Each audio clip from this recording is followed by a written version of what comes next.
Bonsoir Emmanuel Macron. Bonsoir. Ce palais de l'Élysée, ce perron, vous le connaissez bien, c'est votre lieu de travail, c'est là où vous vivez depuis 5 ans. Au soir d'une éventuelle réélection, quel geste symbolique accompliriez-vous? Le premier soir est souvent consacré à des premiers mots, mais si vous me demandez un geste symbolique, je dirais que l'une des premières choses sans doute que je ferai en tant que président, si les Françaises et les Français me font confiance, c'est d'aller auprès des soldats blessés dans un de nos hôpitaux militaires. Je l'avais fait il y a 5 ans, et je pense que c'est un geste à la fois de devoir, de considération, de soutien à celles et ceux qui se battent pour notre liberté. Sur le plan plus personnel, j'irai fleurir la tombe de ma grand-mère dans mes Pyrénées si chères. Merci, je vous en prie. Prenez place sur ce siège présidentiel. Alors pour marquer ce deuxième mandat, si les Français décident de vous réélire, quelle serait votre première mesure d'urgence qui aurait un effet quasi immédiat sur la vie des Français? Écoutez, c'est évidemment le pouvoir d'achat. Nous vivons une guerre en Ukraine qui a des conséquences sur le prix des marchés, des matières premières. Le gouvernement y a déjà répondu, mais je pense qu'il faut tout de suite un ensemble de mesures d'urgence. Donc c'est ça que je ferai en premier.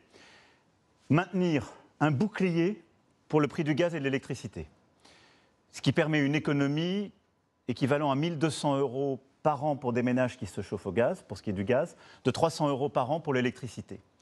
Ensuite, confirmer une ristourne à la pompe pour maintenir et tenir le prix du gazole et de l'essence, si les prix devaient continuer à s'envoler. Et puis, il faut quelques mesures sectorielles de pouvoir d'achat dès maintenant. Pour les travailleurs, il faut permettre, justement dans les entreprises, de pouvoir avoir une prime de pouvoir d'achat dès l'été. Et conduire d'ailleurs Payé par les entreprises sans charge et sans impôt.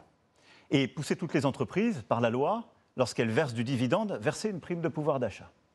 Deuxième chose, c'est de permettre aussi pour les indépendants d'avoir des allègements de charges dès l'été. Et troisième chose, vous le savez, les pensions, les retraites sont indexées, mais elles sont indexées au 1er janvier. Compte tenu des prix, la situation est en train de se confirmer, la guerre va durer, je pense qu'il faut indexer les pensions de nos aînés dès cet été, parce qu'il y a déjà une inflation. Elle est plus contenue en France que chez nos voisins, mais enfin, elle est là. Donc il faut pouvoir y répondre avec une indexation des retraites dès l'été. Emmanuel Macron, on a lu attentivement votre programme. Des 12 candidats, vous êtes le seul à proposer cette mesure assez radicale. Si vous êtes réélu, les chefs d'établissement scolaire, de la maternelle au baccalauréat, pourront choisir, nommer la plupart des enseignants dans leur établissement, pourront les augmenter au mérite. Est-ce que ça veut dire qu'en 2027, à la fin d'un éventuel second quinquennat, tous les élèves, les 12 millions d'élèves de France, seront dans des écoles de ce type? Alors, d'abord, ça veut dire que je crois dans notre école républicaine, dans nos modèles d'école, parce que nous en avons plusieurs, et je pense qu'il est important que nos professeurs soient mieux reconnus, mieux rémunérés, que nos enfants soient plus heureux, que les parents d'élèves aient une réponse souvent à leurs angoisses. Pour ce faire, je veux qu'on se définisse très vite des objectifs nationaux et beaucoup de liberté locale. Et en effet, je veux que les professeurs aient plus de liberté pédagogique. Je veux que les professeurs, quand ils font des tâches comme les devoirs faits, quand ils accompagnent sur le temps extrascolaire, soient mieux rémunérés pour cela. Et je veux que les directrices, directeurs, l'école, collège et lycée, aient la possibilité de bâtir un projet pédagogique, ce qui veut dire que quand ils ont un enseignant qui arrive, qui ne participe pas, qui n'adhère pas au projet, ils peuvent dire cet enseignant, ça ne va pas le faire, si je puis m'exprimer ainsi familièrement.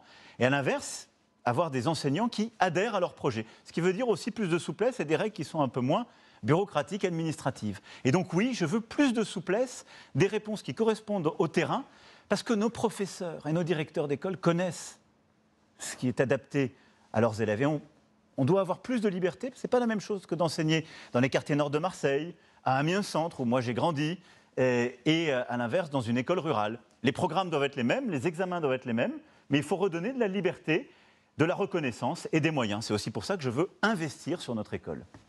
Suite à l'affaire McKinsey, on a appris aujourd'hui que le parquet national financier avait ouvert une enquête pour blanchiment aggravé de fraude fiscale. En clair, la justice soupçonne ces cabinets de conseil privés de ne pas avoir payé leurs impôts. Au-delà de cette affaire, tout de même, aucun des milliers, des dizaines de milliers de fonctionnaires que nous avons à Bercy, dans tous les ministères, était capable de mener ces missions à bien. Alors, il faut remettre les choses quand même en bon ordre. Je pense que c'est une très bonne chose. Non mais, parce que vous avez fait un raccourci qui pourrait induire en erreur. C'est très bien que le juge, les contrôleurs fiscaux se saisissent d'une affaire quand on dit qu'il y a une entreprise qui aurait fraudé. C'est très bien. Je n'ai pas à en commenter les détails parce que la justice est... Non, mais la justice est indépendante. Mais la justice ne se saisit pas de l'usage de cabinets de conseil. Non. Elle se saisit d'une fraude fiscale. Donc ça, c'est très bien. Ont choqué beaucoup de Français qui ont découvert un peu cette pratique. Non, mais moi aussi, ça me choque. Après, je vais revenir sur la pratique. Deuxième chose, moi j'ai répondu à ce sujet des entreprises qui ne payent pas leurs impôts en France alors qu'elles y font des bénéfices. C'est le combat que je mène depuis 5 ans, qu'on a mené en européen, sous la présidence française de l'Union européenne. Dans les semaines à venir, nous allons enfin pouvoir faire passer cet impôt minimum. C'est une chose est de dénoncer, il faut corriger. Et donc, il y aura grâce à ça une réforme européenne qui mettra un impôt minimum. Quand une entreprise fait des profits dans un pays, elle doit payer l'impôt. Ensuite, il y a le recours à des prestataires extérieurs. C'est normal. Il ne faut pas faire de la démagogie. Parce qu'il y a des prestations, les chiffres qu'on a donnés, McKinsey représente des tout petits montants, et ces groupes-là. Aux 3/4, ce sont des prestations informatiques, pour répondre d'ailleurs aux défis qu'on a eus pendant le Covid, aux prestations cyber.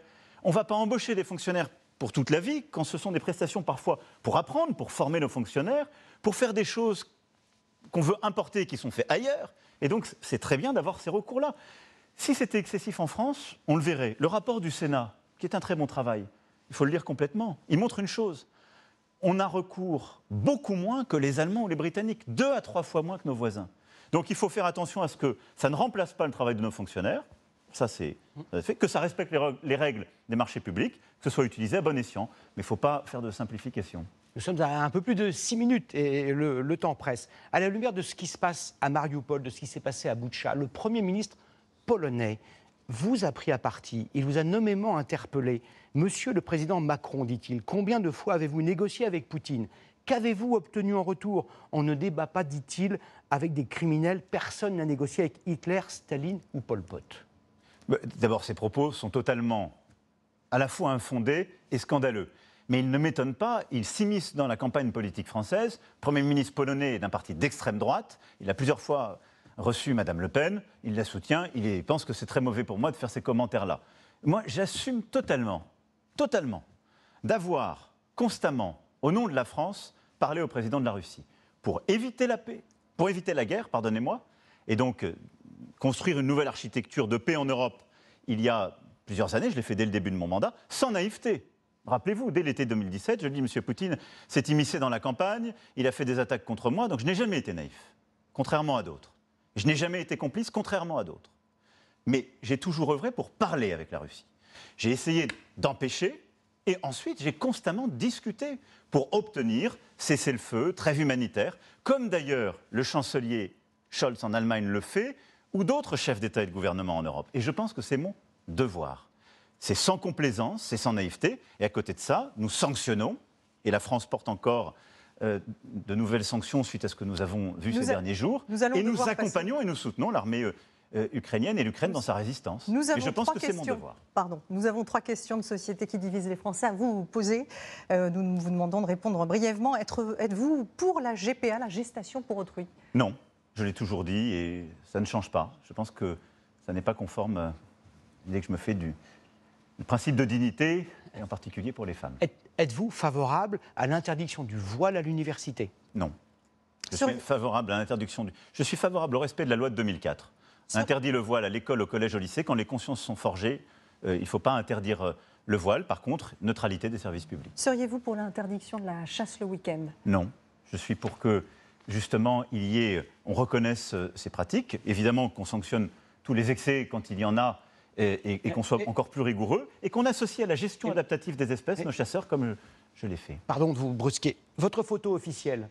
Oui. La connaissez, elle date de 2017. Que changeriez-vous aujourd'hui, vous-même, le décor, le costume ? En quelques secondes. J'ai peur d'avoir déjà changé et quelque peu vieilli. Je suis lucide. Et donc, c'est moi qui ai le plus changé dans cette photo. Merci beaucoup. Merci Emmanuel Macron d'avoir accepté de répondre à nos questions. Je vous laisse quitter ce plateau puisque nous allons accueillir notre deuxième invité ce soir. Et il s'agit